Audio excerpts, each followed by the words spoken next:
Ever considered the incredible repertoire of sounds a tiny baby makes? Joanne Milne marvels at them every day. She listens to her son Teddy's coos and gurgles with a special sense of wonder, because they are all part of an extraordinary oral archive she is building up from scratch.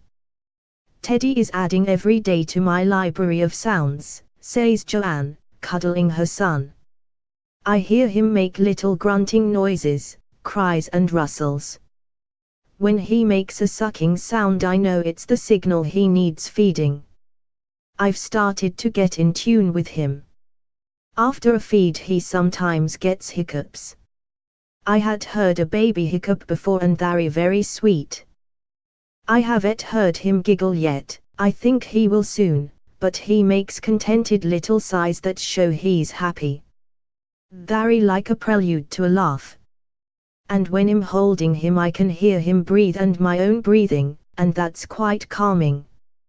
I didn't know that breathing had a sound until I started to hear 3 years ago, because there were no visual clues to it. But I'm taking in all these new sounds, processing and learning to recognize them. Joanne's ears are acutely attuned to every nuance for a special reason. She is deaf and until 3 years ago she lived in silence. Then she had cochlear implants fitted, and when they were first turned on in 2014 her mom Anne captured the moment on a video which was posted on the internet. To date 12 million people have watched Joanne's emotional reaction as her world erupted into a cacophony of noise, of chattering voices, gushing water, roaring traffic, and overwhelmed by the unfamiliarity and sheer enormity of it, she sobbed tears of joy.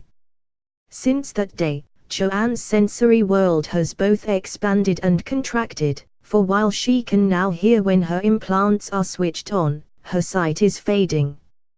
She has Usher syndrome, a rare genetic condition which, since her late 2020s, has been progressively robbing her of her vision. Her peripheral vision is non-existent, she sees the world as if through a letterbox, and although Teddy's face may eventually fade entirely, she chooses not to dwell on the negative but to savor every day in which she can watch him grow and develop. That Joanne, 43, has become a mother at all is a matter of delight and surprise. She had all but given up hope of having children when in 2015 she met fierce Steve White, a paramedic, in a local pub and instantly they fell in love. By January this year, Steve, 43, had proposed. A 2018 summer wedding is scheduled, and the couple were poised to move into their new home near Durham when plans were thrown into disarray by Teddy's unexpectedly early arrival. He was born by emergency cesarean on September 15 this year, 6 weeks premature.